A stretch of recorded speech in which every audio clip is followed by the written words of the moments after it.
Welcome dear friends on Laksha Compound Learning Platform where winning is a habit. Myself TC Saini, founder of Laksha Compound Data Ramgarh Sikar. Today we will discuss about a important chapter of inorganic chemistry that is chemical bonding. तो देखिए इस वाले chapter के अंदर अपन discuss करेंगे जो inorganic chemistry है उसका जो टोटल बेस होता है वो आपको होता है periodic table and chemical bonding. Periodic table अपन ने ऑलमोस्ट कंप्लीट कर लिया और इसके बाद में अपन आज स्टार्ट करेंगे केमिकल बॉन्डिंग। तो सबसे पहले तो देखो अपन यहाँ पर एकदम इसका बेसिक अंडरस्टैंड करते हैं कि जो बेसिक कॉन्सेप्ट है वो क्या है, केमिकल बॉन्ड क्या है, what is chemical bond, why chemical bond is formed, energy absorb और रिलीज इन दिस प्रोसेस। तो इन सभी के बारे में अपन डिटेल से स्टडी करते हैं। तो सबसे पहले तो देखिए केमिकल बॉन्ड है वो कब तो फॉर्म होता है और उसकी क्या डेफिनेशन है, एनर्जी का क्या रोल होता है उसके बारे में अंडरस्टैंड करेंगे। तो आपको देखो मैं अंडरस्टैंड कराने के लिए अपन कंसिडर कर रहे हैं कि अपने पास क्या है, टू एटम्स है और एटम मैंने कौन सी लिए, सिमिलर मीनिंग ए, और ए क्या है मेरे पास टू टाइप की, टू क्या है एटम है। अगर ये एटम रीडिस्ट्रीब्यूशन ऑफ एनर्जी, ध्यान देना इस वाले वर्ड पर, रीडिस्ट्रीब्यूशन ऑफ एनर्जी करके और यहां पर एक मॉलिक्यूल का फॉर्मेशन करते हैं तो मॉलिक्यूल क्या बन जाएगा आपका, A2 मॉलिक्यूल बन जाएगा। तो पहली बात तो ये है कि जो भी आपके एटम है ये एटम क्या करेंगे, रीडिस्ट्रीब्यूशन ऑफ एनर्जी और किसका फॉर्मेशन कर रहे हैं, मॉलिक्यूल का।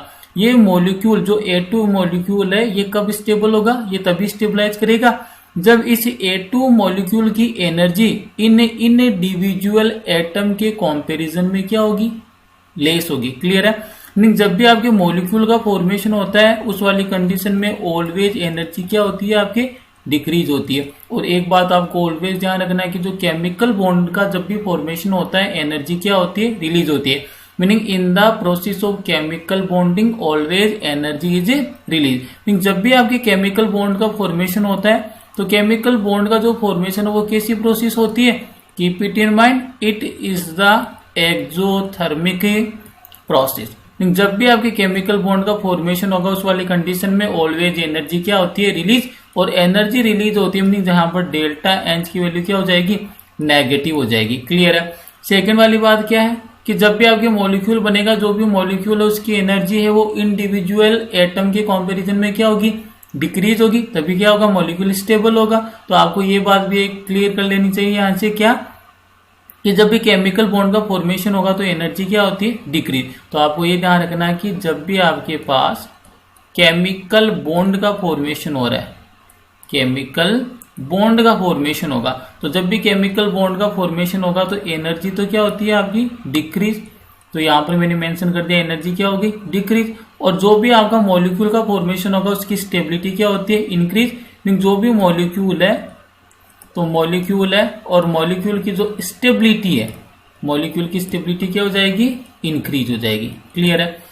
नेक्स्ट वाली बात देखिए, यहां पर इस टाइप से क्या हो रहा है, रीडिस्ट्रीब्यूशन ऑफ एनर्जी हो रहा है। तो इसको मैं मेंशन कर सकता हूं जो भी आपके इंडिविजुअल एटम है इनके बीच में क्या हो रहा है, रीडिस्ट्रीब्यूशन ऑफ एनर्जी एंड किसका फॉर्मेशन हो रहा है, मॉलिक्यूल का। क्लियर है।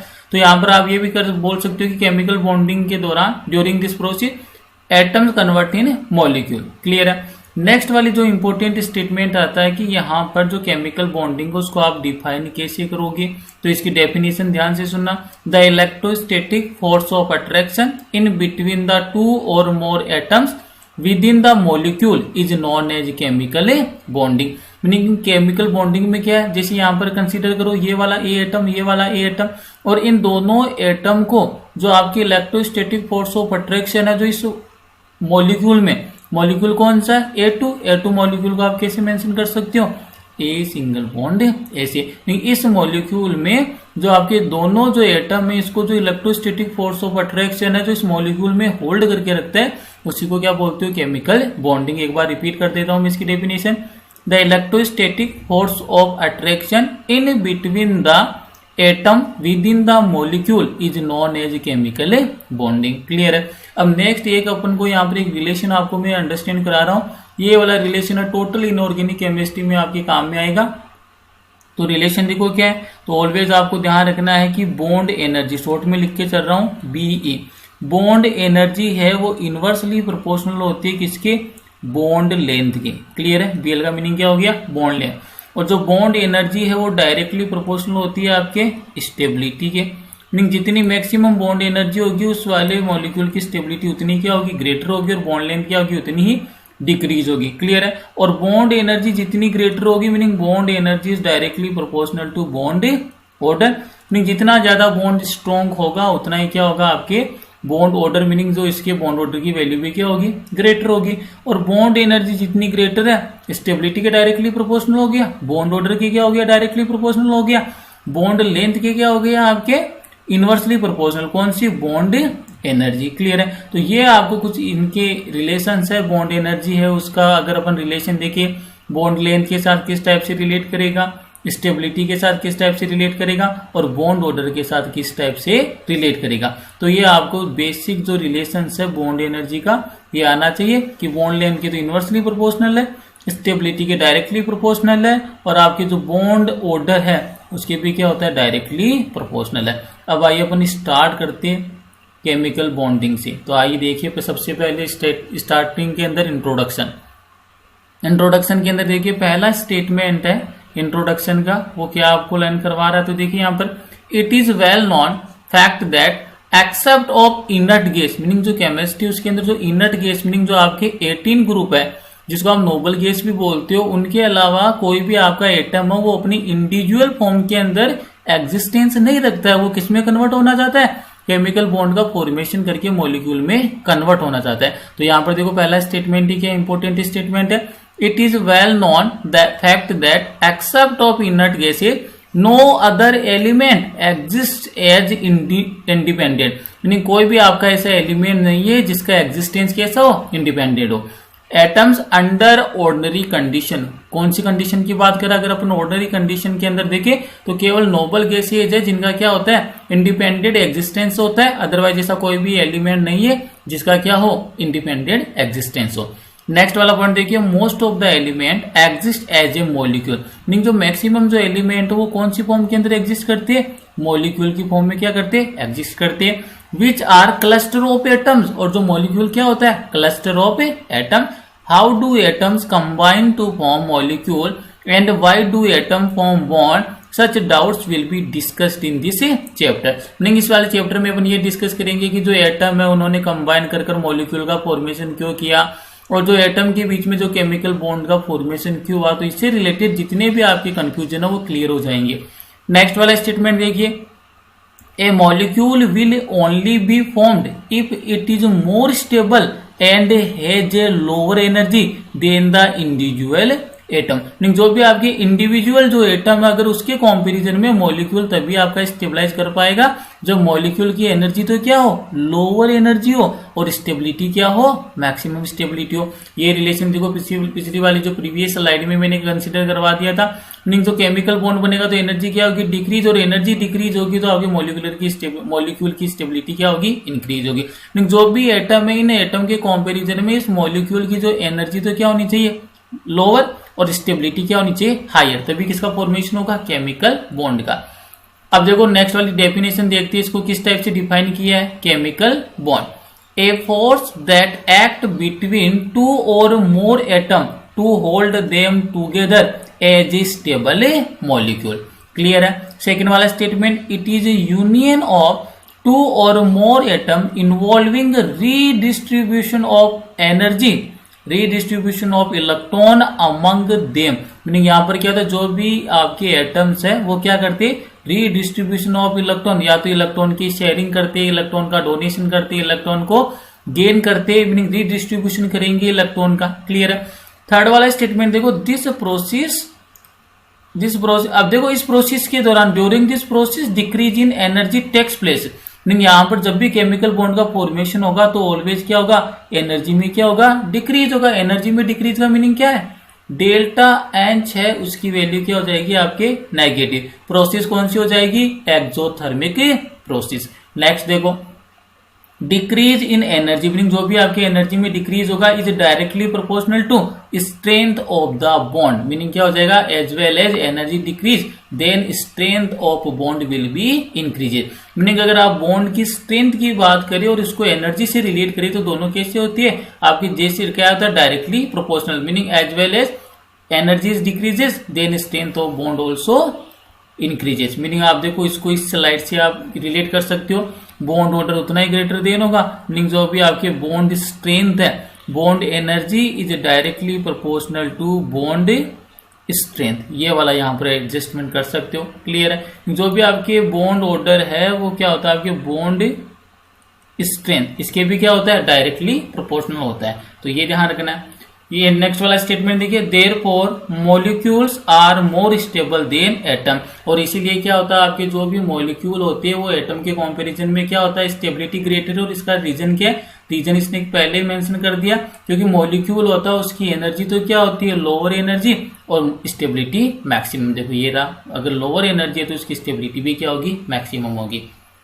नेक्स्ट पॉइंट डिस्कस करते हैं, कोज ऑफ केमिकल कॉम्बिनेशन। अब यहाँ पर अपन को ये डिस्कस करना है कि जो केमिकल कॉम्बिनेशन हो रहा है एटम्स के बीच में, तो उसका क्या कारण है, क्या रीजन है, लॉजिक क्या है उसके पास। तो सबसे पहला देखो, ये सबसे इंपॉर्टेंट स्टेटमेंट है कि जब भी केमिकल कॉम्बिनेशन होगा एटम्स के मिड में, तो वहां पर ऑलवेज क्या होगा, tendency to acquire minimum energy.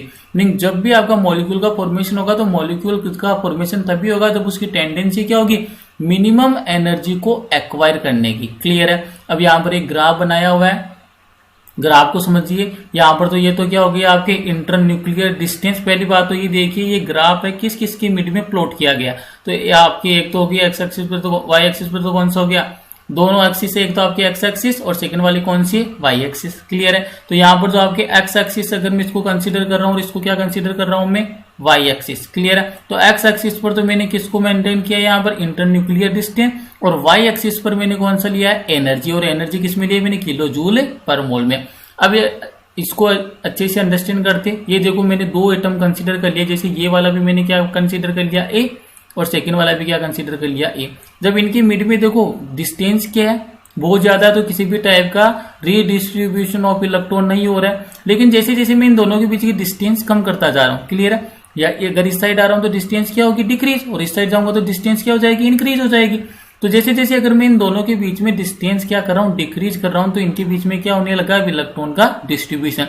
और एक पोजीशन, एक डिस्टेंस ऐसी आएगी जहां पर इनके बीच में इलेक्ट्रॉन का रीडिस्ट्रीब्यूशन होकर किसका फॉर्मेशन हो जाएगा, केमिकल बॉन्ड का फॉर्मेशन हो जाएगा। क्लियर है। तो यहीं पर वो डिस्टेंस है जहां पर किसका फॉर्मेशन हुआ है, केमिकल बॉन्ड का। और यहाँ पर इंपॉर्टेंट थिंग देखो, आप जो एनर्जी की वैल्यू मिनिमम कहां पर हो रही है, तो मिनिमम इसी पॉइंट पर हो रही है। तो जहां पर मिनिमम एनर्जी होगी वहीं पर किसका फॉर्मेशन होगा, आपके केमिकल बॉन्ड का। क्लियर है। तो यहाँ पर देखो पहला पॉइंट क्या बन जाएगा, when two atoms approaches to each other, nucleus of one atom attracts the electron of another atom। Clear meaning जो भी आपका एक एटम है, देखो कैसे अंडरस्टैंड कर सकते हैं। जैसे अगर अपन बात करें न्यूक्लियस एटम नंबर 1 की, और ये हो गया आपका एटम नंबर 2 हो गया। क्लियर है। तो आपको अच्छे से पता है एटम में क्या होता है, न्यूक्लियस होता है, न्यूक्लियस के सराउंड स्फेरिकल क्या होती है, ऑर्बिटल्स होती है। स्फेरिकल फॉर्म में क्या होती है, सेल्स होती है, और सेल्स में क्या प्रेजेंट रहते हैं, इलेक्ट्रॉन। सेम टाइप से अगर ये भी आपका कोई भी एटम है, तो इस वाले एटम के भी सराउंड क्या होगा, स्फेरिकल फॉर्म में सेल्स होते हैं, और यहाँ पर सेल में क्या प्रेजेंट होती है, आपके इलेक्ट्रॉन। सेल में ऑर्बिटल, और ऑर्बिटल में क्या प्रेजेंट होते हैं, इलेक्ट्रॉन। तो ये वाला न्यूक्लियस और इस वाले एटम का जो इलेक्ट्रॉन, जैसे मैंने कंसीडर कर लिया, ये वाला भी एक कंसीडर कर लिया, ये वाला भी एक कंसीडर कर लिया। देखो ये पॉजिटिव चार्ज न्यूक्लियस में, और इसकी जो सेल के अंदर क्या है, इलेक्ट्रॉन, इलेक्ट्रॉन पर नेगेटिव चार्ज, दोनों के बीच में कौन सा अट्रैक्शन होगा, electrostatic force of attraction. Same बात यहाँ पर इस वाले न्यूक्लियस के और इस वाले इलेक्ट्रॉन में, इनमें भी कौन सा होगा, अट्रैक्शन फोर्स होगा। सेकेंड वाली बात, इलेक्ट्रॉन के मिड में क्या होगा, रिपल्सन लगेगा। तो देखिए यहाँ पर क्या बोल रहा है, nucleus of one atom attract the electron of another atom. Meaning एक एटम का जो न्यूक्लियस है वो सेकंड जो एटम है उसके इलेक्ट्रॉन को क्या करता है, अट्रैक्ट करता है। नेक्स्ट वाला statement, two nuclei and electron of both the atoms repel each other. अब देखो सेकंड वाले क्या बोल रहा है, ये वाला इस वाले एटम का न्यूक्लियस और सेकंड वाले एटम का न्यूक्लियस, इनके बीच में जो आपके फोर्स लगेगा, ये वाला फोर्स कौन सा लगेगा, रिपल्सिव फोर्स है। मीनिंग सेम चार्ज आ गया तो कौन सा लगता है, रिपल्सन, और आपके अपोजिट चार्ज के मिड में कौन सा लगता है, अट्रैक्शन। इसी टाइप से ये इलेक्ट्रॉन और ये इलेक्ट्रॉन, दोनों इलेक्ट्रॉन है, मीनिंग सेम चार्ज है, तो यहाँ पर भी कौन सा फोर्स वर्क करेगा, रिपल्शन फोर्स क्या करेगा, वर्क करेगा। क्लियर है। और अगर इस न्यूक्लियस और इस इलेक्ट्रॉन की बात करूं तो यहाँ पर कौन सा फोर्स लगेगा, अट्रैक्शन। इस इलेक्ट्रॉन और इस न्यूक्लियस की बात करूं तो यहाँ पर कौन सा फोर्स लगेगा, आपके अट्रैक्शन। क्लियर है।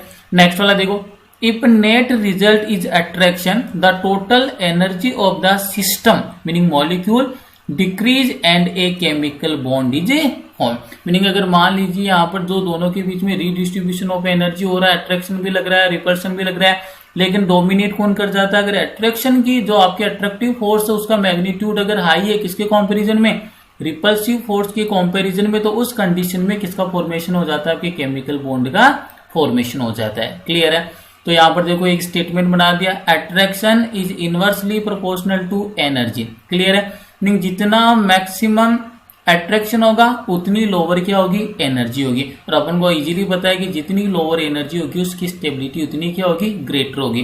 तो ये वाला जो रिलेशन है इंपॉर्टेंट है कि जो अट्रैक्शन है वो डायरेक्टली प्रोपोर्शनल हो गया स्टेबिलिटी के, एंड अट्रैक्शन है वो इनवर्सली प्रोपोर्शनल हो गया एनर्जी के। क्लियर है। तो ये वाला स्टेटमेंट इंपॉर्टेंट है। नेक्स्ट वाला स्टेटमेंट देखिए, bond formation is an exothermic process. ये अपन पहले डिस्कस कर चुके हैं कि chemical bond formation is always a exothermic process, और एक्सोथर्मिक प्रोसेस के लिए मैंने पहले भी डिस्कस कर लिया। डेल्टा एच की वैल्यू क्या होती है, negative. Meaning during the bond formation energy is released. Clear है। नेक्स्ट वाले पॉइंट के रिमूव करते हैं। अब देखो ये अपन ने जो प्रीवियस स्लाइड थी उसमें अपने ये अंडरस्टैंड कर लिया कि केमिकल बॉन्ड का फॉर्मेशन क्यों होता है, क्या लॉजिक है, क्या रीजन है, वो टोटल अपने कंसीडर कर लिया है। अब देखो यहाँ पर जो नेक्स्ट वाला पॉइंट आता है उसके अंदर आता है अपने ऑक्टेट रूल। क्लियर है। मीनिंग जो आपकी इनऑर्गेनिक केमिस्ट्री में इनऑर्गेनिक जो मॉलिक्यूल की जब भी आप स्ट्रक्चर ड्रॉ करते हो तो जो स्ट्रक्चर जो ड्रॉ करने का सबसे पहला जो मेथड है वो किसने दिया था, आपके लेविस एंड कोसेल ने। और इन्होंने एक रूल बताया था, उस वाले रूल को अपन क्या बोलते हैं, ऑक्टेट रूल बोलते हैं। क्लियर है। तो अब इसको डिस्कस करते हैं कि ऑक्टेट रूल है, इसका मीनिंग क्या है, कौन से साइंटिस्ट थे उन्होंने ये वाला प्रोवाइड किया था, और इसका अपने पास एप्लीकेशन है क्या है। क्लियर है। तो आइए सबसे पहले अंडरस्टैंड करते हैं ऑक्टेट रूल। पहला स्टेटमेंट तो यही है कि octet rule was given by Lewis and Kossel. Lewis and Kossel नाम के दो साइंटिस्ट थे जिन्होंने कौन सा रूल गिवन किया, आपको कौन सा रूल प्रोवाइड किया, ऑक्टेट रूल। सेकेंड वाला स्टेटमेंट देखो, atom combine to complete an octet of electrons in their outermost orbital. Complete orbital represent to get most stable state. Hence, all atoms have a tendency to acquire octet, meaning sp(s)(p)(6) electronic configuration in their outermost orbital. Meaning क्या बोल रहा है कि कोई भी आपका atom हो, उस एटम की क्या टेंडेंसी होती है कि वो जो उसका आउटर मोस्ट सेल है, आउटर मोस्ट ऑर्बिटल के अंदर कौन सा इलेक्ट्रॉनिक कॉन्फ़िगरेशन है उसको एक्वायर करने की टेंडेंसी है s2p6 को। क्लियर है। क्योंकि ये वाला जो कॉन्फ़िगरेशन है s2p6 वाला क्या होता है, मोस्ट स्टेबल होता है। क्लियर है। नेक्स्ट स्टेटमेंट देखिए, the octet may be complete in following manner. अब आपको मेथड बता रहे हैं कौन कौन से मेथड है जिसके थ्रू ऑक्टेट है वो कंप्लीट हो सकता है। सबसे पहला देखो एग्जांपल अगर मेंशन करें तो कौन सा है, सोडियम क्लोराइड मीनिंग NaCl। अब ध्यान से समझना सोडियम क्लोराइड इसका फॉर्मेशन कैसा होता है। तो सबसे पहले तो देखो सोडियम क्लोराइड का फॉर्मेशन इस टाइप से होता है Na++Cl नेगेटिव। इन दोनों का कॉम्बिनेशन होने से किसका फॉर्मेशन होता है, आपके NaCl, जिसको आप सोडियम क्लोराइड बोलते हो। अब देखो यहाँ पर सोडियम का एटॉमिक नंबर कितना होता है 11, लेकिन इसने जैसे 1 इलेक्ट्रॉन को रिमूव किया, इलेक्ट्रॉन का नंबर कितना रह गया 10। तो अगर इसके सोडियम के इलेक्ट्रॉनिक कॉन्फ़िगरेशन की बात करूं मैं तो क्या इलेक्ट्रॉनिक कॉन्फ़िगरेशन आएगा सोडियम का, ये देखिए 1s2 2s2 2p6 3s1, ये हो गया सोडियम का। लेकिन अपने पास क्या है, सोडियम प्लस, नहीं एक इलेक्ट्रॉन को रिमूव करना है, रिमूव कहां से होगा, ये s वाला रिमूव हो जाएगा। अब तो यहां पर देखो इसके फर्स्ट सेल में कितने इलेक्ट्रॉन है 2, सेकंड सेल में देखो 2s भी सेकंड सेल का है और 2p भी क्या है सेकंड सेल का। सेकंड सेल में टोटल इलेक्ट्रॉन कितना हो गया 6 + 2 कितना हो गया 8, और इसके अंदर इलेक्ट्रॉन नहीं है Na+ बनेगा, तो इस 3s वाले इलेक्ट्रॉन को क्या कर दिया रिमूव। तो इसके इलेक्ट्रॉनिक कॉन्फ़िगरेशन को कैसे लिख सकता हूं मैं Na+ के, ये देखिए 2 then 8। मीनिंग फर्स्ट सेल में 2 इलेक्ट्रॉन है, सेकंड सेल वाले में क्या है 8। मीनिंग जब भी ये NaCl का फॉर्मेशन कर रहा है तो जो सोडियम आपके Na+ की फॉर्म में गया है तो इसका इलेक्ट्रॉनिक कॉन्फ़िगरेशन देखो कौन सा है s2p6। देखो ये स्टेबल इसने गेन कर लिया, 2s2 2p6। सेम टाइप से जो क्लोरीन है इसके केस में क्या होता है, आपके क्लोरीन के अगर इलेक्ट्रॉनिक कॉन्फ़िगरेशन की बात करूं तो देखो क्या होता है, मेंशन कर देता हूं मैं। ये लीजिए 1s2 2s2 2p6 3s2 and 3p5। ये क्लोरीन का एटॉमिक नंबर होता है आपका कितना, 17 होता है। क्लियर है। तो यहां पर देखो अगर इसके आउटर मोस्ट सेल की बात करूं, फर्स्ट वाले सेल में कितने इलेक्ट्रॉन है 2, सेकेंड वाले में कितने हो गए 8, थर्ड वाले में कितना हो गया 2, और आपके जो थर्ड वाले में कितना हो गया 7। 3s और 3p दोनों कौन से है आपके, थर्ड सेल के। तो 5 2 कितना हो गया 7, मीनिंग इसको 8 इलेक्ट्रॉन गेन करने के लिए क्या इसके पास डेफिशिएंसी हो 1 इलेक्ट्रॉन है, तो ये क्या करेगा 1 इलेक्ट्रॉन को गेन करेगा। गेन कहां से करेगा, जो सोडियम ने डोनेट किया इलेक्ट्रॉन। क्लियर है। ये जो सोडियम ने 1 इलेक्ट्रॉन डोनेट किया था इसको क्लोरीन गेन करके किस में कन्वर्ट हो जाता है, Cl नेगेटिव में। तो Cl नेगेटिव का अगर आप इलेक्ट्रॉनिक कॉन्फ़िगरेशन यहाँ पर मेंशन करना चाहो, फर्स्ट सेल में कितने हो गए 2 हो गया, सेकंड वाले में कितना हो गया 8 हो गया, और थर्ड वाले में भी कितना हो जाएगा 8 हो जाएगा Cl नेगेटिव के अंदर। तो आप यही तो देख रहे हो कि जब भी आपका जो मॉलिक्यूल बन रहा है जो सोडियम और क्लोरीन एटम के कंबाइन होने से बनेगा NaCl, तो NaCl किस फॉर्म में एक्चुअली में, Na positive and Cl negative की फॉर्म में। तो Na प्लस हो चाहे से Cl नेगेटिव हो, दोनों केस में देख लिया जब भी Na प्लस का फॉर्मेशन होगा स्टेबल इलेक्ट्रॉनिक कॉन्फ़िगरेशन आ रहा है 2 8 का, और जब भी क्लोराइड का फॉर्मेशन होगा स्टेबल इलेक्ट्रॉनिक कॉन्फ़िगरेशन को गेन कर रहा है 2 8 8 को। क्लियर है।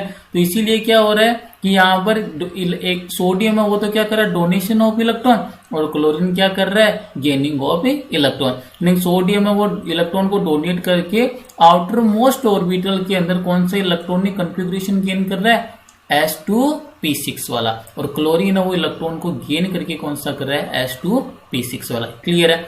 तो पहला तो ये हो गया, इसको अपन बोलते हैं आयोनिक बॉन्ड। इस टाइप का जो बॉन्ड होता है जिसके अंदर इलेक्ट्रॉन का डोनेशन और इलेक्ट्रॉन की गेनिंग होती है। मीनिंग मेटल तो क्या करता है डोनेशन ऑफ इलेक्ट्रॉन, और नॉन मेटल क्या करता है गेनिंग ऑफ इलेक्ट्रॉन। तो इसको अपन कौन सा बोलते हैं आयोनिक बॉन्ड बोलते हैं। क्लियर है। तो पहला देखो, पहला मेथड क्या बोल रहा है, बड़ा इंपॉर्टेंट है। पहले मेथड के अंदर कैसे ऑब्टेन करेगा ऑक्टेट को, complete transfer of electron from one atom to another. Meaning जो सोडियम है इसने एक इलेक्ट्रॉन का डोनेशन कर दिया, और वो इलेक्ट्रॉन किसने गेन कर लिया क्लोरीन ने। मीनिंग सोडियम ने कंप्लीटली क्या कर दिया इलेक्ट्रॉन को डोनेट कर दिया, और क्लोरीन ने क्या किया इलेक्ट्रॉन को गेन कर लिया। तो यहाँ पर क्या होता है कंप्लीट ट्रांसफर ऑफ इलेक्ट्रॉन से क्या हो रहा है, दोनों किसको ऑब्टेन कर रहे हैं ऑक्टेट को ऑब्टेन कर रहे हैं। क्लियर है। सेकंड वाला देखो और क्या मेथड है, sharing of electron between atom. Second वाला मेथड है जिसमें क्या करती है इलेक्ट्रॉन की शेयरिंग होगी, sharing of equal number of electron between 2 atom. जैसे पहला एग्जांपल मेंशन किया आपके क्लोरीन नाइट्रोजन ऑक्सीजन। अगर इनकी बात करो तो देखो क्लोरीन के आउटर मोस्ट शेल का इलेक्ट्रॉनिक कॉन्फ़िगरेशन क्या होता है अभी बताया मैंने 3s2 3p5। Meaning total outermost shell में कितने इलेक्ट्रॉन है 7। 3s2 3p5 सबसे आउटर मोस्ट वाला यही तो है जहां पर n मीनिंग जो प्रिंसिपल क्वांटम नंबर की वैल्यू हाई होती है वही उसका क्या होता है आउटर मोस्ट सेल होता है। तो ये 3 और ये भी 3, तो मीनिंग आउटर मोस्ट में कितने इलेक्ट्रॉन है 7। तो यहाँ पर देखिए मैं क्लोरीन के 7 इलेक्ट्रॉन को रिप्रेजेंट करता हूँ 2 2 4 2 6 और ये 7। सेम टाइप से इधर भी क्लोरीन है, इसके पास भी कितने इलेक्ट्रॉन है 7 2 2 4 2 6 और ये एक रहा आपके 7 वाला। क्लियर है। अब आपको क्या होगा यहाँ पर शेयरिंग, क्योंकि इलेक्ट्रॉन है अगर इसको अपना ऑक्टेट कंप्लीट करना है तो इलेक्ट्रॉन की क्या करनी पड़ेगी शेयरिंग। मीनिंग एक इलेक्ट्रॉन यहाँ से पार्टिसिपेट करेगा और एक इलेक्ट्रॉन इस साइड से पार्टिसिपेट करेगा। दोनों ने कितने कितने इलेक्ट्रॉन की शेयरिंग की है एक इलेक्ट्रॉन की। तो कौन सा बॉन्ड बनेगा सिंगल बॉन्ड का फॉर्मेशन हो जाता। अगर डबल 2 इलेक्ट्रॉन की शेयरिंग होती तो डबल बॉन्ड, अगर 3 इलेक्ट्रॉन की शेयरिंग होती तो कौन सा बन जाता ट्रिपल बॉन्ड। अब अगर आप बात करेंगे किसकी क्लोरीन के ऑक्टेट की, अगर आप बात करोगे किसके क्लोरीन के ऑक्टेट की, तो अगर इस क्लोरीन के ऑक्टेट की अगर अपन बात करेंगे तो देखो कितने इलेक्ट्रॉन हो जाएंगे 2 4 6 7 और 8। क्योंकि इस बॉन्ड के जो इलेक्ट्रॉन है अब वो किसमें इंक्लूड होगा आपके क्लोरीन के आउटर मोस्ट शेल में, क्योंकि यहाँ पर किससे बना है ये वाला बॉन्ड शेयरिंग ऑफ इलेक्ट्रॉन से फॉर्मेशन हुआ है। ठीक टाइप से देखो जो नाइट्रोजन है, नाइट्रोजन का क्या सीन हो जाएगा, नाइट्रोजन का आउटर मोस्ट शेल में कितने इलेक्ट्रॉन होते हैं 5। तो देखो 1 2 3 5 इलेक्ट्रॉन मेंशन करने तो 1 2 3 4 एंड 5। सेम टाइप से सेकंड वाला नाइट्रोजन, इसके पास भी कितने इलेक्ट्रॉन है 5 इलेक्ट्रॉन। तो 2 3 4 5। तो इस वाले नाइट्रोजन के पास कितनी इलेक्ट्रॉन की डेफिशिएंसी है 3 इलेक्ट्रॉन की डेफिशिएंसी है, क्योंकि इलेक्ट्रॉन कितने का चाहिए इसको 8 इलेक्ट्रॉन। तो यहाँ पर कितने इलेक्ट्रॉन की शेयरिंग होगी 3 इलेक्ट्रॉन की। मीनिंग कौन सा बॉन्ड बन जाएगा, नाइट्रोजन नाइट्रोजन के मिड में ट्रिपल बॉन्ड। अब अगर आप इसके ऑक्टेट की बात करो तो देखो कितना देगा 2 2 4 2 6 2 8, क्योंकि शेयरिंग ऑफ इलेक्ट्रॉन से बना है तो इस वाले बॉन्ड के जो इलेक्ट्रॉन है वो किसके ऑक्टेट में काउंट होंगे, इसके आउटर मोस्ट शेल में भी काउंट होंगे और इस वाले नाइट्रोजन के आउटर मोस्ट शेल में भी क्या होगी, काउंट होगी। फिर एग्जाम्पल मेंशन किया आपके ऑक्सीजन का, तो देखो ऑक्सीजन के आउटर मोस्ट शेल में कितने इलेक्ट्रॉन होते हैं 6, ये लीजिए 1 2 3 4 5 6। सेकेंड वाले ऑक्सीजन की बात करते हैं, इसके पास भी आउटर मोस्ट शेल में कितने इलेक्ट्रॉन है 6, 1 2 3 4 5 6। तो ऑक्सीजन के पास ऑक्टेट कंप्लीट करने के लिए कितने इलेक्ट्रॉन की डेफिशिएंसी है 2 इलेक्ट्रॉन की। तो यहाँ पर क्या होगा, कितने इलेक्ट्रॉन की शेयरिंग होगी 2 इलेक्ट्रॉन की शेयरिंग होगी।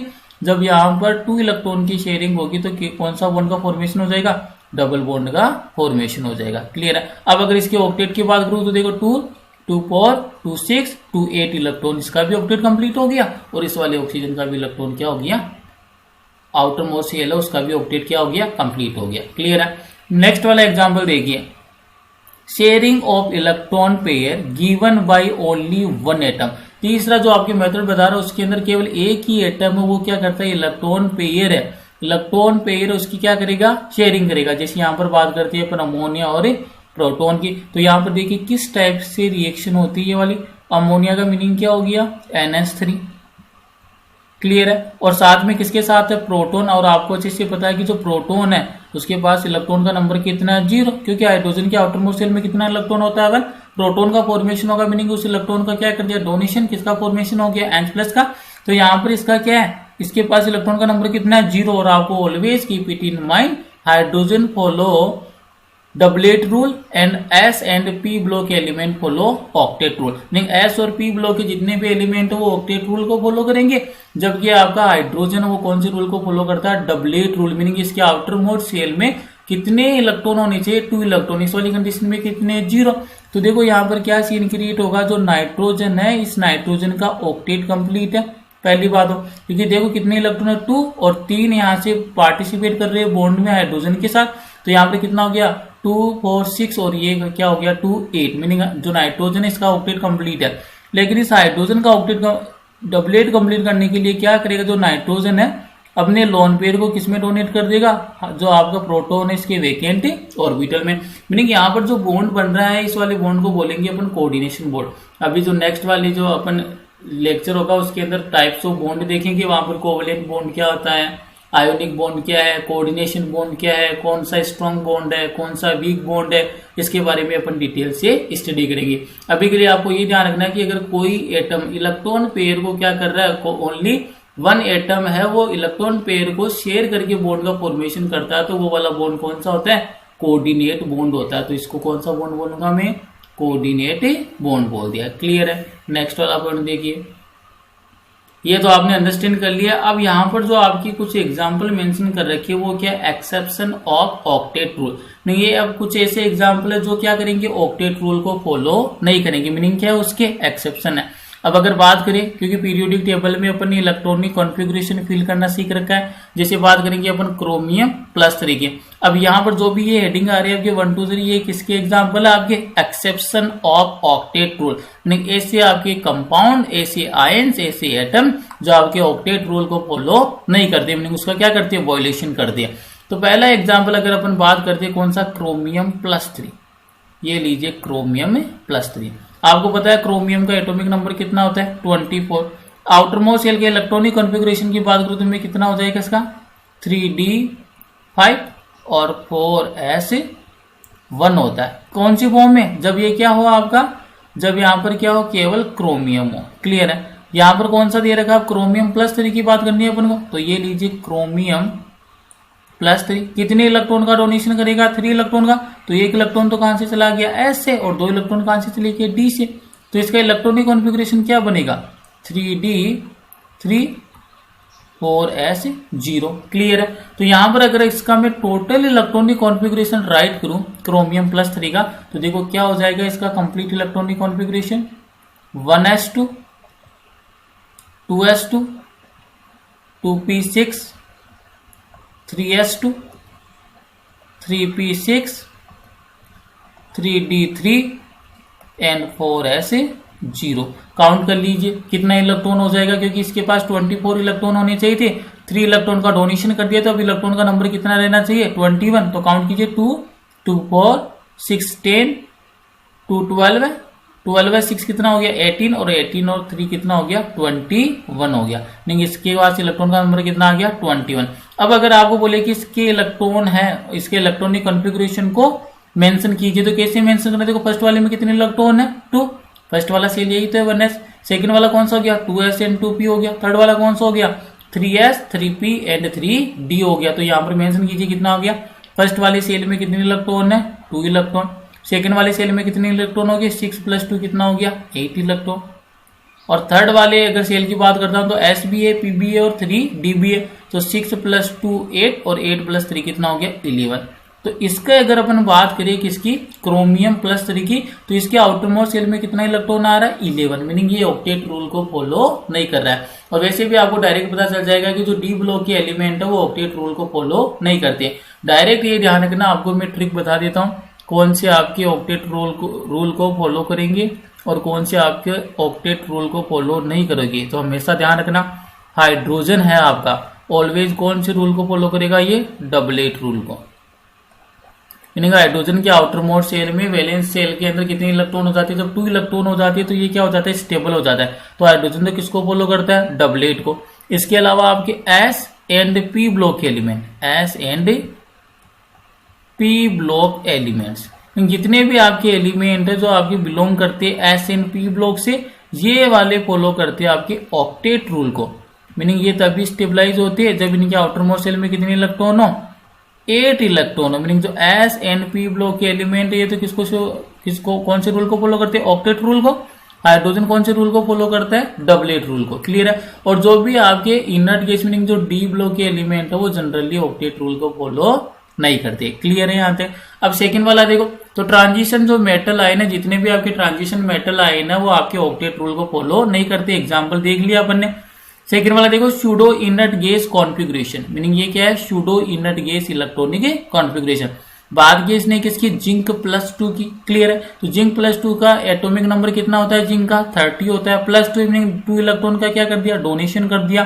तो यहाँ पर जो इलेक्ट्रॉनिक कॉन्फ़िगरेशन क्या आ जाएगा 3d10 आ जाएगा। क्लियर है। तो यहाँ पर भी देखो ऑक्टेट रूल है वो फॉलो नहीं हो रहा है। यहाँ पर जो इलेक्ट्रॉनिक कॉन्फ़िगरेशन आ रहा है वो किस टाइप का है इनर्ट गैस, मीनिंग जो इनर्ट गैस नहीं है कौन सा है सूडो इनर्ट गैस। जैसे मैं आपको एग्जांपल मेंशन करके बताता हूँ जिंक का।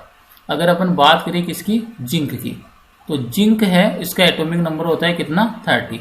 इलेक्ट्रॉनिक कॉन्फ़िगरेशन जब आप इसका राइट डाउन करते हो तो क्या आएगा इलेक्ट्रॉनिक कॉन्फ़िगरेशन, ध्यान से देखना 1s2 2s2 2p6 3s2 3p6 3d10 and 4s2। ये देख लीजिए काउंट कर लीजिए 2 2 4 6 10 2 12 12 6 18 18 10 28 और 28 + 2 कितना हो गया 30। मीनिंग कितने इलेक्ट्रॉन हो गए 30 हो गए। क्लियर है। लेकिन अब यहाँ पर आपको कौन सा फॉर्म दे रखा है जिंक +2। तो जब भी आप इसको जिंक +2 में कन्वर्ट करोगे तो कितने इलेक्ट्रॉन को रिमूव करना पड़ेगा 2 इलेक्ट्रॉन। और इलेक्ट्रॉन ऑलवेज कहां से रिमूव होता है आउटर मोस्ट सेल से। नहीं आउटर मोस्ट वाला कौन सा है 4s वाला। यहाँ से कितने इलेक्ट्रॉन चले गए 2 इलेक्ट्रॉन का रिमूवल करवा दिया। नहीं यहाँ से जैसे 2 इलेक्ट्रॉन का रिमूवल हुआ 4s कितना हो गया 0। अगर आपको इनके सेल का इलेक्ट्रॉनिक कॉन्फ़िगरेशन रिप्रेजेंट करना है तो कैसे करोगे। देखो फर्स्ट वाले सेल में कितने इलेक्ट्रॉन है 2, तो सबसे पहले मैंने मेंशन कर दिया 2। सेकंड वाले सेल में कितने इलेक्ट्रॉन हो गया 2s2 2p6 तो कितना हो गया 8, 6 + 2 कितना हो गया 8 हो गया। थर्ड वाले सेल की बात करूं तो देखो यहाँ पर कितना हो रहा है 3s 3p और 3d, तीनों ही थर्ड सेल के। तो देखो कितना हो गया 10 + 6 कितना हो गया 16 और 16 + 2 कितना हो गया 18। क्लियर है। तो जब भी आपके पास आउटर मोस्ट सेल में इलेक्ट्रॉन का नंबर कितना आता है 18 आ जाता है ना, तो आप उसको कौन सा बोलते हो pseudo inert gas electronic configuration. Meaning कौन सा आ जाएगा s2p6d10। तो देखो यहाँ पर यही तो आ रहा है आउटर मोस्ट का जो वैलेंस सेल है उसका यही तो आएगा। देखो 3s2 3p6 3d10 s2p6d10। Meaning जब भी आउटर मोस्ट सेल में वैलेंस सेल में 18 इलेक्ट्रॉन हो जाते हैं आपके पास तो आप उसको कौन सा बोलते हो pseudo inert gas electronic configuration. तो इस टाइप के जो भी आपके डी ब्लॉक के जो कैटाइन है जो भी डी ब्लॉक के मेटल आयंस है वो भी आपके ऑक्टेट रूल को फॉलो नहीं करते। वहां पर जो आपके इलेक्ट्रॉनिक कॉन्फ़िगरेशन है उसका टाइप कौन सा होता है, pseudo inert gas electronic configuration. Clear है। नेक्स्ट वाला देखो, तीसरा जो एक्सेप्शन है ऑक्टेट रूल का कौन सा है, कॉन्ट्रैक्शन ऑफ ऑक्टेट, मीनिंग यहाँ पर क्या होता है, इनकम्प्लीट ऑक्टेट। और इसका ध्यान रखना, आपके जो कंपटीशन एग्जाम में यहाँ से जब भी क्वेश्चन क्रिएट करता है तो हमेशा वहां पर क्या बोलते हैं, इसको कॉन्ट्रैक्शन ऑफ ऑक्टेट को बोलता है हाइपोवेलेंट। ये नाम ध्यान रखना, कौन से मॉलिक्यूल बोलते हैं इनको, हाइपोवेलेंट मॉलिक्यूल, हाइपोवेलेंट मॉलिक्यूल मीनिंग ऐसे मॉलिक्यूल जिनके आउटर मोस्ट सेल में वैलेंस शेल में 8 इलेक्ट्रॉन नहीं है, मीनिंग लेस देन 8 इलेक्ट्रॉन है, तो उसको अपन कौन सा बोलते हैं, हाइपोवेलेंट मॉलिक्यूल। एग्जांपल मेंशन कर रखा है, जैसे यहाँ पर पहला कौन सा है, देखो तीनों की स्ट्रक्चर बता देता हूँ मैं। BeF2 टोटल इलेक्ट्रॉन कितने होंगे, 4 होंगे। BF3 के अंदर कितने इलेक्ट्रॉन है आपके, 6 इलेक्ट्रॉन है। AlCl3 में कितने हैं, 6 इलेक्ट्रॉन। और BCl3 में कितने हैं, 6 इलेक्ट्रॉन। किस टाइप से ये इलेक्ट्रॉन आई उसको भी अंडरस्टैंड करते, जैसे इसने एग्जाम्पल दे रखा आपके BF3, तो आइए BF3 के एग्जाम्पल को अंडरस्टैंड करते कि अपन इसको हाइपोवेलेंट जो मॉलिक्यूल है वो क्यों बोला है। तो सबसे पहला एग्जाम्पल देखते हैं अपन BF3। अब अगर आपने पीरियोडिक टेबल पढ़ रखी है तो आपको इजीली पता है कि बोरोन है कौन से ग्रुप से बिलोंग करता है, 13 ग्रुप से। और जो भी 13 ग्रुप के एलिमेंट होते हैं उनके आउटर मोस्ट शेल का इलेक्ट्रॉनिक कॉन्फ़िगरेशन क्या होता है, P3। क्लियर है। तो यहाँ पर देखो बोरोन है, इसके पास कितने वैलेंस इलेक्ट्रॉन होते हैं, 3 वैलेंस इलेक्ट्रॉन है। तो ये मैंने मेंशन कर दिए बोरोन के 3 वैलेंस इलेक्ट्रॉन। फ्लोरीन है तो फ्लोरीन के पास कितना इलेक्ट्रॉन होता है, 7। तो ये लीजिए 1 2 3 4 5 6 और 7। कितने फ्लोरीन है, 3 फ्लोरीन। तो फ्लोरीन को अरेंज कर दीजिए, ये लीजिए सेकंड वाला फ्लोरीन, इसके पास भी कितने इलेक्ट्रॉन होंगे, 7 इलेक्ट्रॉन होंगे। और ये रहा आपके थर्ड वाला फ्लोरीन, और इसके पास भी कितने इलेक्ट्रॉन है आपके, 7।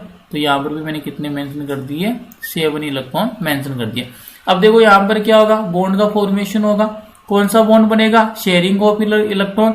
नहीं देखो 1 इलेक्ट्रॉन की शेयरिंग हुई तो कौन सा बन गया, आपके कोवेलेंट बॉन्ड का फॉर्मेशन हो गया। अब इंटरेस्टिंग थिंग देखना, यहाँ पर फ्लोरीन का तो ऑक्टेट कंप्लीट हो गया, कैसे, 2 4 6 और 2 इस बॉन्ड के इलेक्ट्रॉन कितना हो गया, 8। नहीं यहाँ पर जितने भी सराउंडेड आपके 3 फ्लोरीन है इनका तो ऑक्टेट कंप्लीट है। लेकिन बात करेंगे बोरोन की, तो बोरोन के पास पहले कितने इलेक्ट्रॉन थे, 3, लेकिन शेयरिंग कर ली। नहीं इस वाले बॉन्ड के कितने इलेक्ट्रॉन आ गए, अब 2, इस वाले बॉन्ड के भी 2 और इस वाले बॉन्ड के भी 2। नहीं इस बोरोन की अगर अपन बात करें आउटर मोस्ट शेल में टोटल कितने इलेक्ट्रॉन हो गए, 6 इलेक्ट्रॉन। और 6 इलेक्ट्रॉन वो क्या 8 से लेस है, नहीं लेस देन 8 है। तो इसीलिए अपन इसको कौन सा मॉलिक्यूल बोलेंगे, अपन इसको बोलेंगे हाइपोवेलेंट मॉलिक्यूल। सेम टाइप से एक और एग्जांपल आपके मेंशन कर रखा है, कौन सा, BeF2। और आपको अच्छे से पता है जो बेरिलियम होता है कौन से ग्रुप का एलिमेंट है, सेकंड ग्रुप का, जिसको एल्कालाइन अर्थ मेटल बोलते हो। और इसके आउटर मोस्ट शेल में कितने इलेक्ट्रॉन होते हैं, 2। तो मैंने 2 इलेक्ट्रॉन मेंशन कर दिए। नेक्स्ट वाला कौन सा, फ्लोरीन। अभी आपने देखा कितने इलेक्ट्रॉन होते हैं, 7। तो ये लीजिए मैंने फ्लोरीन के कितने इलेक्ट्रॉन मेंशन कर दिए, 7 इलेक्ट्रॉन मेंशन कर दिए। क्लियर है। और इस वाले फ्लोरीन का ये 1 इलेक्ट्रॉन, 2 3 4 5 6 और 7। यहाँ पर भी क्या हो गया, इलेक्ट्रॉन की शेयरिंग करवा दीजिए। तो देखो जैसे मैंने इलेक्ट्रॉन की शेयरिंग करवाई यहाँ पर, तो क्या सीन क्रिएट हो रहा है कि जो फ्लोरीन है इसका तो ऑक्टेट कंप्लीट हो गया। क्लियर है। लेकिन बेरिलियम के पास पहले 2 इलेक्ट्रॉन थी, लेकिन अब कितने इलेक्ट्रॉन हो गए, इस वाले बॉन्ड, क्योंकि कोवेलेंट बॉन्ड बना है। तो कोवेलेंट बॉन्ड है तो इसके आउटर मोस्ट शेल में भी क्या होंगे, ये काउंट होंगे। तो यहाँ पर देखो कितने इलेक्ट्रॉन आ गए, 2 इलेक्ट्रॉन तो इस वाले बॉन्ड के, 2 इलेक्ट्रॉन इस वाले बॉन्ड के। तो यहाँ पर जो आपके बेरिलियम इसके पास कितने इलेक्ट्रॉन का नंबर आ रहा है आउटर मोस्ट में, 4 इलेक्ट्रॉन। और ये भी क्या, लेस देन 8। और जब भी लेस देन 8 इलेक्ट्रॉन आता है आउटर मोस्ट शेल में, आप उसको कौन सा बोलते हो, हाइपोवेलेंट मॉलिक्यूल। सेम टाइप से आपकी एक और एग्जांपल मेंशन कर लेते हैं अपन, aluminium trichloride, meaning AlCl3। Aluminium कौन से ग्रुप का एलिमेंट है, 13 ग्रुप का। कितने एलिमेंट होंगे वैलेंस शेल में, 3 इलेक्ट्रॉन। क्लोरीन कौन से ग्रुप का है, 17 ग्रुप का। कितने इलेक्ट्रॉन है इसके पास, 7 इलेक्ट्रॉन है। ये लीजिए क्लोरीन, और इस साइड भी क्या आ गया, क्लोरीन। इस क्लोरीन के इलेक्ट्रॉन को क्रॉस से अब की बार रिप्रेजेंट कर रहा हूँ, इजीली अंडरस्टैंड हो जाए आगे। और इस वाले क्लोरीन का भी कितना हो गया, क्रॉस से 7 इलेक्ट्रॉन। तो ये 1 इलेक्ट्रॉन, 2 3 4 5 6 और 7। सेम टाइप से इस क्लोरीन के लिए 2 3 4 5 6 और 7। सेम टाइप से इस क्लोरीन के लिए 1 2 3 4 5 6 एंड ये 7। तो यहाँ पर अब देखो क्या होगा, यहाँ पर भी कौन सा बॉन्डिंग होगी, कोवेलेंट बॉन्डिंग। तो यहाँ पर क्या होगी, देखो शेयरिंग ऑफ इलेक्ट्रॉन। यहाँ पर भी कितने इलेक्ट्रॉन की शेयरिंग हो गई, 3 इलेक्ट्रॉन की शेयरिंग हो गई। तो यहाँ पर अगर बात करें क्लोरीन, तो क्लोरीन का ऑक्टेट काउंट करो 2 2 4, इस वाले बॉन्ड के 2 इलेक्ट्रॉन 6 और 2 8, लेकिन क्लोरीन का तो क्या है, ऑक्टेट कंप्लीट है। लेकिन आप बात किसकी करो, एल्यूमिनियम की, तो देखो एल्यूमिनियम वाले केस में देखो क्या सीन क्रिएट हो जाएगा। एल्यूमिनियम के पास पहले तो कितने इलेक्ट्रॉन थे, 3 इलेक्ट्रॉन, लेकिन अब कितने इलेक्ट्रॉन हो जाएंगे आफ्टर बॉन्डिंग, कोवलेंट बॉन्ड। तो यहाँ पर देखो कितने बॉन्ड है, 3, और एक बॉन्ड का फॉर्मेशन 2 इलेक्ट्रॉन से, तो कितने इलेक्ट्रॉन हो गए, 6 इलेक्ट्रॉन। तो यहाँ पर भी 6 इलेक्ट्रॉन है, मीनिंग क्या, लेस देन 8 है, मीनिंग ये भी किसका एग्जाम्पल हो जाएगा आपके हाइपोवेलेंट मॉलिक्यूल का। तो ये आपको जरूर ध्यान रखना है कि जो भी जिनमें भी आपकी इलेक्ट्रॉन का नंबर लेस देन 8 आता है, आप उसको कौन से मॉलिक्यूल बोलते हो, हाइपोवेलेंट मॉलिक्यूल। तो BF2 है, BF3 मीनिंग बोरोन ट्राइक्लोराइड है, एल्यूमिनियम ट्राइक्लोराइड AlCl3 है, और बोरोन ट्राइक्लोराइड मीनिंग BCl3 है। ये सभी किसके एग्जांपल है, हाइपोवेलेंट मॉलिक्यूल के। और ये स्ट्रक्चर बनाना कब आएगी आपको लेविस डॉर्टी स्ट्रक्चर, जब आपने पीरियोडिक टेबल का आपको नॉलेज हो और आपको ये पता हो कि कौन सा एलिमेंट कौन से ग्रुप से बिलोंग कर रहा है और किसके आउटर मोस्ट शेल में कितनी इलेक्ट्रॉन होती है। क्लियर है। नेक्स्ट वाला जो एक्सेप्शन है आपके ऑक्टेट रूल का, कौन सा है नेक्स्ट वाला exception, expansion of octet, meaning यहाँ पर क्या होगा, जो आउटर मोस्ट शेल है उसमें इलेक्ट्रॉन का नंबर क्या हो जाएगा, मोर देन 8। अगर इलेक्ट्रॉन का नंबर आउटर मोस्ट शेल में कितना होता है, 8 होता है, तो अपन उसको कौन सा बोलते हैं, ऑक्टेट मॉलिक्यूल बोलते हैं। अगर लेस देन 8 है तो कौन सी मॉलिक्यूल बोलेंगे, हाइपोवेलेंट बोलते हैं। अगर मान लीजिए मोर देन 8 इलेक्ट्रॉन है तो उसको अपन कौन सा बोलते हैं, हाइपरवेलेंट मॉलिक्यूल, हाइपरवेलेंट मॉलिक्यूल। जो भी आपका IIT और नीट का एग्जाम है वहां पर एक क्वेश्चन कंफर्म आता है और वहां पर टर्मिनोलॉजी ये यूज करता है, कभी हाइपोवेलेंट और कभी हाइपरवेलेंट। तो आपको बताना चाहिए हाइपरवेलेंट में इलेक्ट्रॉन का नंबर क्या होता है, मोर देन 8 होता है, और हाइपोवेलेंट में आउटर मोस्ट शेल में जो इलेक्ट्रॉन का नंबर कितना होगा आपका, लेस देन 8 होगा। जैसे पहले एग्जाम्पल की बात करते हैं अपन, जैसे पहला एग्जाम्पल कौन सा है, PCl5 कितने इलेक्ट्रॉन होंगे, 10, SF6 में कितने होंगे, 12 इलेक्ट्रॉन, ClF3 में कितना हो गया, 10 इलेक्ट्रॉन, ICl5 में कितना होगा, 12 इलेक्ट्रन, और IF7 में कितना इलेक्ट्रॉन होगा, 14 इलेक्ट्रॉन। तो एक एग्जाम्पल अपन मेंशन करते हैं PCl5 का। तो ये देखो मैंने बना दिया PCl5 का। अगर अपन एग्जाम्पल मेंशन कर रहे हैं तो सबसे पहले मैं फॉस्फोरस के वैलेंस इलेक्ट्रॉन को बनाता हूँ। तो ये लीजिए मैंने फॉस्फोरस बना दिया, कौन से ग्रुप का है, 15 ग्रुप का, कितने वैलेंस इलेक्ट्रॉन है, 5। तो मैंने मेंशन कर दिया ये 1 इलेक्ट्रॉन। क्लियर है, कितने इलेक्ट्रॉन मेंशन करने मेरे को, 5, तो ये 1 इलेक्ट्रॉन, ये 2 इलेक्ट्रॉन, ये 3 इलेक्ट्रॉन, ये 4 इलेक्ट्रॉन और ये 5 इलेक्ट्रॉन। ये इलेक्ट्रॉन मैंने किसके रिप्रेजेंट कर दिए, फॉस्फोरस के रिप्रेजेंट कर दिए। सेकंड वाला कितने क्लोरीन है, 5 क्लोरीन है, तो ये लीजिए क्लोरीन को मेंशन करता हूं, 1 क्लोरीन, सेकंड वाला क्लोरीन, थर्ड क्लोरीन, ये आपका 4th क्लोरीन और ये आपका 5th क्लोरीन। क्लियर है। अब क्लोरीन के जो इलेक्ट्रॉन को रिप्रेजेंट करता हूं, क्योंकि क्लोरीन के आउटर मोस्ट शेल में कितने इलेक्ट्रॉन होते हैं, 7। तो यहाँ पर देखो मेंशन करता हूं मैं 7 इलेक्ट्रॉन, क्रॉस से रिप्रेजेंट करा, 1 2 3 4 5 6 और ये 7 वाला इलेक्ट्रॉन। सेम इस टाइप पर भी कितने इलेक्ट्रॉन होंगे, 7। इस क्लोरीन के पास भी 7 इलेक्ट्रॉन, इस वाले क्लोरीन के पास भी 7 इलेक्ट्रॉन और इस वाले क्लोरीन के पास भी 7 इलेक्ट्रॉन। क्लियर है। वो आप मेंशन कर लेना, ये 1 इलेक्ट्रॉन हो गया, रिमेनिंग कितने इलेक्ट्रॉन बना देने आपको, 6 इलेक्ट्रॉन और मेंशन करने। तो ये लीजिए आपको 6 इलेक्ट्रॉन और मेंशन करने।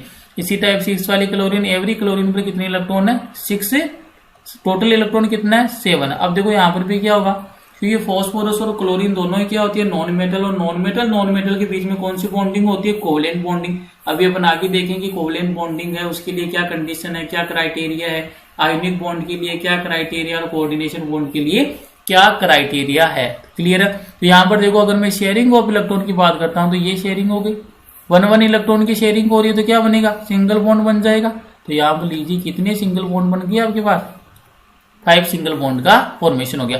अब अगर बात करें इस क्लोरीन की, एवरी क्लोरीन की बात कर लीजिए, उसका तो ऑक्टेट कंप्लीट हो गया। कैसे, 2 2 4 2 6 और 7 और 8, क्योंकि कोवलेंट बॉन्ड बना है, इसके आउटर मोस्ट शेल में क्या होगा, ये काउंट होगा। तो इसका भी आउटर मोस्ट शेल में कितने इलेक्ट्रॉन आ रहे, जितने भी क्लोरीन है उनमें तो कितने इलेक्ट्रॉन आ गए आपके, 8 इलेक्ट्रॉन आ गए। लेकिन अपन को डिस्कस किसका करना है, फॉस्फोरस। तो फॉस्फोरस के देखो पहले वैलेंस शेल में जो आपके वैलेंस इलेक्ट्रॉन कितना था, 5, लेकिन आफ्टर बॉन्डिंग के अंदर पार्टिसिपेट किया तो कितने बॉन्ड का फॉर्मेशन किया, 5 का। तो अब काउंट करो इसके इलेक्ट्रॉन कितना हो जाएगा, तो देखो 1 बॉन्ड का फॉर्मेशन 2 इलेक्ट्रॉन से, 2 2 4 2 6 2 8 2 10, मीनिंग इस फोस्फोरस की अगर आप बात करते हो तो फोस्फोरस के पास इलेक्ट्रॉन का नंबर कितना आया 10 इलेक्ट्रॉन, और आपको इजीली पता है कि 10 है वो ग्रेटर देन होता है 8 से, मीनिंग मोर देन 8 इलेक्ट्रॉन आपके एग्जिस्ट कर रहे हैं फोस्फोरस के valence shell outermost shell में, तो अपन इसको क्या बोलेंगे हाइपर वैलेंट मॉलिक्यूल, मीनिंग जहां पर भी इलेक्ट्रॉन का नंबर ग्रेटर देन 8 आता है वो वाले कौन से मॉलिक्यूल होते हैं आपके हाइपर वैलेंट मॉलिक्यूल होते हैं, ये ध्यान रखना है। इसी टाइप से जो आपके नेक्स्ट एग्जांपल इसने मेंशन कर रखी है वो आप इजीली सोल्व कर लोगे, जैसे SF6 कितना हो जाएगा 12 इलेक्ट्रॉन, ClF3 में 10 इलेक्ट्रॉन, ICl5 में 12 इलेक्ट्रॉन और IF7 में 14 इलेक्ट्रॉन। क्लियर है, इजीली सोल्व हो जाएगा। क्लियर है। नेक्स्ट वाला देखो ओड इलेक्ट्रॉन स्पीसीज। अब जो नेक्स्ट वाला जो एक्सेप्शन है जो आपके ऑक्टेट रूल को फॉलो नहीं करते वो कौन सा है, ओड इलेक्ट्रॉनिक स्पीसीज है। कौन सी है, ओड इलेक्ट्रॉनिक। इसका पहला एग्जांपल मेंशन कर रखा है आपके कौन सा, NO। तो देखो स्ट्रक्चर किस टाइप से होती है NO की वो अंडरस्टैंड कीजिए। ये मैंने मेंशन कर दिया नाइट्रोजन, कितने इलेक्ट्रॉन होते हैं नाइट्रोजन के पास 5, 1 2 3 4 एंड 5। क्लियर है। सेम टाइप देखो इससे बॉन्ड कौन बना रहा है, ऑक्सीजन, मीनिंग यहाँ पर किसको मेंशन कर दिया, ऑक्सीजन। ऑक्सीजन के पास कितने इलेक्ट्रॉन होते हैं 6, क्योंकि 16 ग्रुप का एलिमेंट है। तो ये लीजिए 1 2 3 4 5 6। क्लियर है। अब आपको पता है नाइट्रोजन और ऑक्सीजन दोनों क्या होते हैं, नॉन मेटल्स होते हैं, मीनिंग इनके बीच में भी बॉन्डिंग कौन सी होगी, कोवलेंट। तो कितने इलेक्ट्रॉन का शेयरिंग होगी यहाँ पर, तो यहाँ पर देखो आपको इजीली पता चल जाएगा कि ये तो S ब्लॉक, S और P ब्लॉक, मीनिंग दोनों ही नाइट्रोजन और ऑक्सीजन कौन से ब्लॉक के एलिमेंट है, P ब्लॉक है। और S और P ब्लॉक पर तो कौन सा एप्लीकेबल होता है, जनरली ऑक्टेट रूल होता है, तभी वो क्या होता है स्टेबलाइज करता है। तो यहाँ पर देखो इनके बीच में 2 इलेक्ट्रॉन की क्या हो गई शेयरिंग। जैसे 2 इलेक्ट्रॉन की शेयरिंग हो गई तो क्या बन गया, डबल बॉन्ड बन गया। अगर इनके बीच में 2 इलेक्ट्रॉन की शेयरिंग होने के बाद में अगर अपन बात करें इनकी ऑक्टेट की, तो देखिए ऑक्सीजन के पास कितने इलेक्ट्रॉन हो रहे, 2 2 4 2 6 और 2 8, मीनिंग इस वाले ऑक्सीजन का तो ऑक्टेट क्या है, कंप्लीट है। लेकिन बात करें नाइट्रोजन की, तो नाइट्रोजन की टोटल काउंट कीजिए 1 2 3 4 5 6 7। लेकिन जो नाइट्रोजन की अगर अपन बात करें तो यहाँ पर इलेक्ट्रॉन का नंबर कितना है, 7 इलेक्ट्रॉन। मीन जो ऑक्सीजन का तो ऑक्टेट कंप्लीट है, लेकिन जो नाइट्रोजन है इसका कोई ऑक्टेट कंप्लीट नहीं है। तो इस टाइप के मॉलिक्यूल जिसमें इलेक्ट्रॉन कौन सी फॉर्म में आ रहा है, अनपेयर फॉर्म में आ रहा है। ये इलेक्ट्रॉन कौन सी फॉर्म में, अनपेयर फॉर्म में। तो जहां पर भी अनपेयर इलेक्ट्रॉन आ जाता है अपन उसको क्या बोलते हैं, ओड इलेक्ट्रॉन स्पीसीज, मीनिंग यहाँ पर इलेक्ट्रॉन का नंबर क्या है, ओड आ रहा है। क्लियर है। तो अपन इसको क्या बोलेंगे, odd electronic species. Same type से एग्जांपल किसका, आपके Cl2 ClO2 और NO2 का। इनकी स्ट्रक्चर ड्रॉ करके देख लेना। अगर स्ट्रक्चर ड्रॉ नहीं होती है तो नेक्स्ट वाले लेक्चर के अंदर में इन सब की आपको किस टाइप से स्ट्रक्चर ड्रॉ करते हैं, क्या क्या बेसिक रूल है स्ट्रक्चर फॉर्म करने के, वो मैं आपके साथ डिस्कस करूंगा। नेक्स्ट वाला देखो लास्ट जो कंपाउंड देखते हैं अपन, कौन सा एक्सेप्शन है, कंपाउंड्स ऑफ नोबल गैसेस। जो भी नोबल गैस के कंपाउंड है वो भी आपके कौन से रूल को फॉलो नहीं करते, ऑक्टेट रूल को फॉलो नहीं करते। जैसे यहाँ पर स्टेटमेंट देखिए, noble gases which have already completed there octet. ये अपन पहले से जानते हैं कि जितने भी आपके नोबल गैस होती है उनका तो ऑक्टेट क्या होता है, पहले से ही कंप्लीट होता है। क्योंकि जो भी नोबल गैस है उनका इलेक्ट्रॉनिक कॉन्फ़िगरेशन क्या होता है, S2p6, meaning outer most shell में कितने इलेक्ट्रॉन है, पहले से 8 इलेक्ट्रॉन है। Should not form compounds, meaning जो भी आपके नोबल गैस है वो जनरली स्टेबल होने के कारण कंपाउंड का फॉर्मेशन नहीं करते। However there compounds like xenon dichloride, xenon hexafluoride, krypton difluoride have been actually prepared. लेकिन यहाँ पर क्या हो गया कि यहाँ पर अगर अपन ऑक्टेट रूल को वैलिड मानते तो जीनोन है वो किसी भी टाइप के कंपाउंड का फॉर्मेशन नहीं करना चाहिए था। क्यों, क्योंकि इसका आउटर मोस्ट शेल का इलेक्ट्रॉनिक कॉन्फ़िगरेशन क्या होता है, S2p6 होता है। लेकिन फिर भी देखा गया है जीनोन के बहुत सारे कंपाउंड है जिनमें जीनोन के ऑक्साइड और फ्लोराइड, मेनली आपकी यही कंपाउंड बनाता है जीनोन फ्लोराइड के साथ और जीनोन ऑक्साइड के साथ। तो ये वाले कंपाउंड का अगर फॉर्मेशन हो रहा है XeF2, XeF6, XeF4, KrF2, नहीं यहाँ पर भी आपके ऑक्टेट रूल को क्या हो रहा है, वोलेशन ऑफ ऑक्टेट रूल हो रहा है। तो ये वाले जो भी आपके नोबल गैस के जो भी कंपाउंड है वो भी कौन से रूल को फॉलो नहीं करते, ऑक्टेट रूल को फॉलो नहीं करते। नेक्स्ट वाली बात करते हैं अपन क्लासिफिकेशन बॉन्ड। अब इतनी देर तक अपन ने ये अंडरस्टैंड कर लिया कि केमिकल बॉन्ड की डेफिनेशन क्या है, केमिकल बॉन्ड का फॉर्मेशन क्या है, क्या इसका ड्राइविंग फोर्स है, क्यों केमिकल बॉन्ड का फॉर्मेशन हो रहा है, एक्सोथर्मिक है या एंडोथर्मिक है। क्लियर है। अब यहाँ पर अपने पास जो नेक्स्ट वाला जो टॉपिक है classification of bond, meaning bond का क्या करना है आपको, क्लासीफाई करना है। तो आइए यहाँ पर अपन जो क्लासिफिकेशन देख रहे हैं बॉन्ड का किसके बेस पर है, एट्रैक्टिव फोर्स के बेस पर है। किसके बेस पर है ये वाला? Attractive force. मीनिंग जो how many type of chemical bonds on the basis of attractive force, तो there are 2 type of chemical bonds on the basis of attractive force. First is strong bond and second is weak interaction. Meaning यहाँ पर जो attractive अगर अपन force की बात करें तो वहां पर आपके जो केमिकल बॉन्ड है उनके 2 टाइप है।